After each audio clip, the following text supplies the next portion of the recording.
Қадірменді қазақ елі, биыл Қазақстан Республикасының тәуелсіздігіне 30 жыл толғалы отыр. Осы орайда тәуелсіздіктің құрдасы Бижанов Данияр Қажымұқанұлы бүгінгі қонағымыз болып отыр.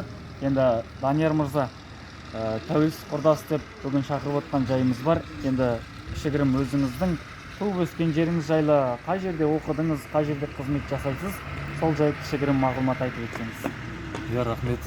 Мен Алматы облысы Сарқанд ауданы Қарабөгет ауылында 1991 жылы дүниеге келдім.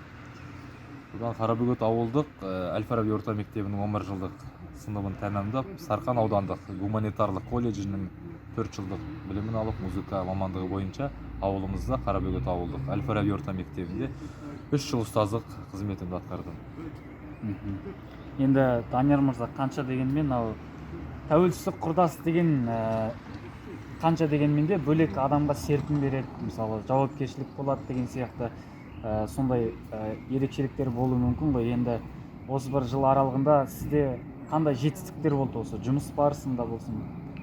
Енді осы тәуелсіздігіміздің алғанына 30 жыл толуына орай енді жұмыс жетістіктерім Сарқанд гуманитарлық колледжінде тәмамдап ауылға ұстаздық 3 жылдық қызмет атқарып жүрген кезімде біздің республикалық күншуақ байқауының фестивалі бойынша екінші орын иеленіп, 2 оқушымыз орын алып келіп, Сарқан аудандық соғыстың 65 жылдығына, ұлы жеңістің 65 жылдығына арналған патриоттық әндер байқауында жүлделі орындармен оралып, жүлделі орындар алып, жеткен жетістіктеріміз көп, бұдан да басқа да.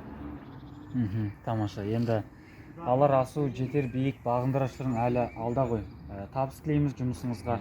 Енді осы бір мерекеге қарай, осы мереке қарсаңында халыққа айтар бір тілек, ниетіңіз болса? Қазақ халқына айтарым, қазақ халқына тек қана тыныштық, береке, бірлік, еліміз аман, жұртымыз тыныш болсын дегім келеді.